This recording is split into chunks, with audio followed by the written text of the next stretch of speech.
I've recently come back from vacation, 9 days in the Czech Republic where I was born. I was mainly visiting family over there, as well as spending 3 days sightseeing in the capital city, Prague. And I definitely enjoyed myself from a food and drink perspective, but I avoided putting on any weight because of the tips that I'm about to share with you.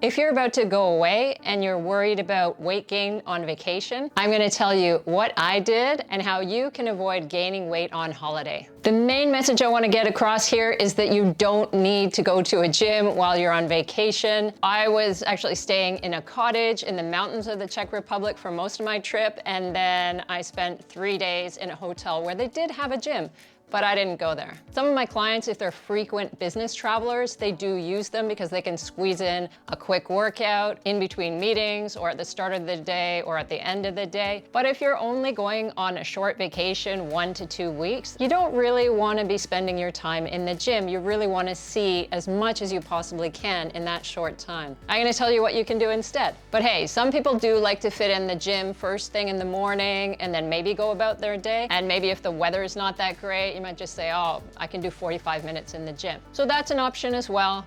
It's not one that I often do, but it is important to be active. If you're in a new place, then take the time to explore on foot. If you spend hours and hours walking each day, as we did in Prague, we basically only stopped for our meals or little snacks like ice cream. So you actually are burning off quite a lot of calories if you're doing tons of walking. Now, normally if you're not on vacation, you probably don't have time to do 5 or 6 hours of walking a day. But probably on holiday, you will get the chance to do that because that's usually what your holiday is about, exploring and checking things out. I really enjoy doing other physical activities on holiday as well. So on this trip, we did a 30-kilometer mountain bike ride with my cousin in the mountains of the Czech Republic. So it was a pretty solid workout, several hours on the bike, and we finished it off with a nice meal in the evening and of course some beer. Czechs really like beer. Now remember that generally about 80 to 90% of your weight is going to be down to the food that you take in. So nutrition is super important. But on vacation, you're gonna wanna try new things and you're probably gonna have more calorie-dense, delicious foods than you normally have at home. Don't go all the way to Italy and not have a gelato, or go all the way to France and not have a crispy baguette. It seems like a waste to go all that way and not try something new and a little bit different. You don't have to live on chicken breasts and vegetables to stay lean on your vacation. I certainly wasn't gonna go to Prague without enjoying a Pilsner beer or 2. Most days when we were in the capital city, all we did was walk around and then pause. So normally I would have 1 beer with my lunch and then 1 to 2 beers with my dinner. And that's definitely not something that I do at home.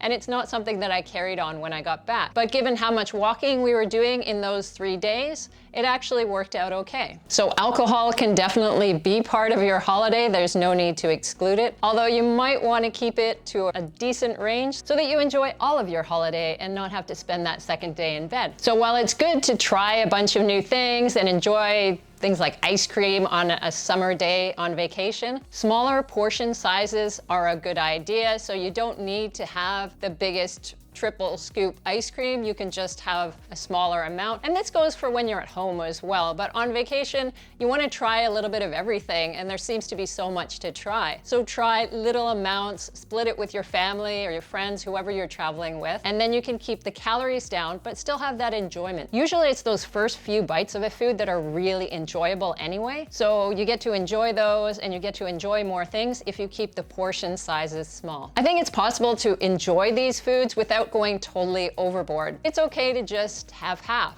and leave the rest. Or maybe one of your family members wants to eat it. So only eat what you really enjoy and leave the rest. Just try to get enough so that you're satisfied, you're not gonna be hungry, and then move on. It's a good idea to include protein with each of your main meals. So if you've got a breakfast buffet, for instance, then you might have some eggs or some smoked salmon or some yogurt, which has a little bit of protein, a little bit of cheese, maybe. If you kind of put it all together, it's a decent amount of protein. And that keeps you a bit more satisfied satisfied for later on in the day. Then when you hit lunch, you choose your chicken or your fish or whatever lean meat that you want. And then maybe for dinner you decide, hey, I'm gonna have that steak today and I'm gonna have a smaller piece of that steak, and that means that the calories are gonna be a bit more manageable. Now, calorie counting can be an effective way of losing weight, but when you're on vacation, it can be really challenging to do. Often you're eating out and having foods that you're not familiar with, so trying to enter them into your app and figuring out how many calories and what the macros are probably isn't very practical. And quite frankly, it's gonna take a lot of the enjoyment out of your holiday. I think you can just stick to those basics. Have protein and then fill up on lots of vegetables and have fruit as well. And then you can enjoy smaller portions of these calorie-dense, really hyper-palatable foods. If you've been tracking calories for a while, you probably have some awareness of how many calories a food has anyway. So if you look at something that's battered and has a lot of oil, then you know it's gonna be a lot of calories.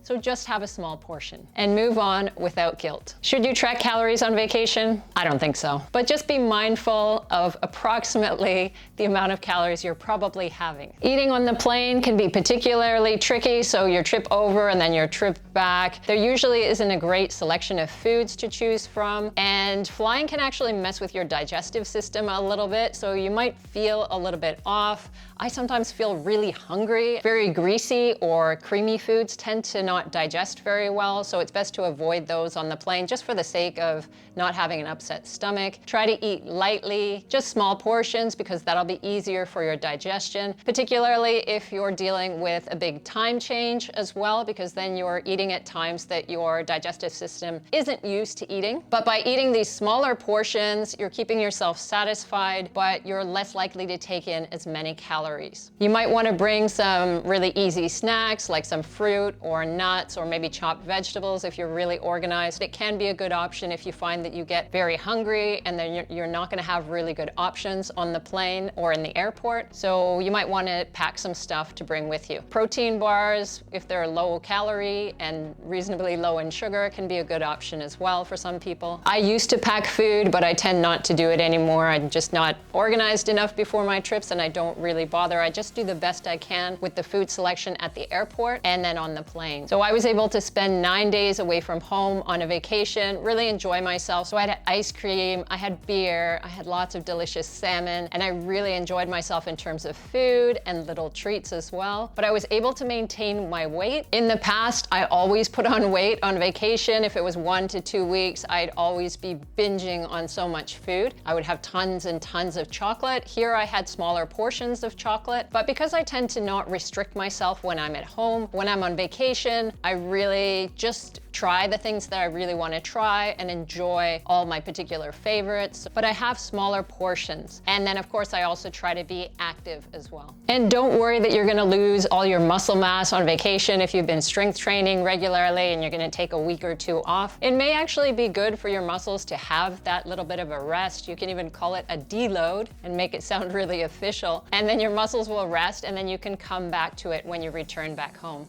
In fact, if you've been pushing the weights really hard right before your vacation, then it might just be the rest that your body needs. So let me know in the comments if you have any questions about how you can plan your days on vacation. Please hit the like button if this video was helpful, and subscribe and hit the bell for evidence-based fitness and nutrition information.